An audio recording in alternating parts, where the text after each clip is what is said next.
என்ன மிஸ்டர் பஞ்சு, ரொம்ப சோகமா டைப் பண்ணிட்டு இருக்கீங்க. சந்தோஷமா பண்ணுங்க. எந்த வேலை செஞ்சாலும் சந்தோஷமா பண்ணுமாக்கும். சந்தோஷமா? வெயில் அடிக்கும் போதெல்லாம் வீட்டுல வச்சு வேலை வாங்கியா? நீ நல்லா இருப்பியா? அப்பெல்லாம் உன் கம்பெனிக்கு ஏசி செலவை கம்மி பண்ணணும்னு எங்க வீட்டு ஏசி செலவெல்லாம் கூட்டி விட்ட. இப்ப என்னடானா வீட்டுல உட்காந்து வேலை பார்க்கலன்னு நாங்களே கேக்குறோம். ஆபீஸ்க்கு வந்துதான் வேலை பார்க்கணும்னு பேசுறியே. நீங்க எல்லாம் மனுஷனா? இந்த குளிருக்கு எவனாவது இங்க உட்காந்து வேலை பார்ப்பானையா? என்ன பஞ்சு பாத்துட்டே இருக்கீங்க, பதிலே சொல்ல மாட்டேங்கிறீங்களே.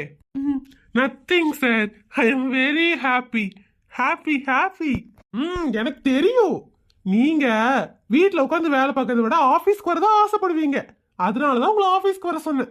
நல்லா வேலை பாருங்க. நான் போய் சூடா பஜ்ஜி சாப்பிட்டுட்டு வந்துடுறேன். வீட்டுல உட்காந்து பஜ்ஜி சாப்பிட வேண்டிய என்ன ஆபீஸ்ல உட்காந்து டைப் பண்ண விட்டுட்டானே.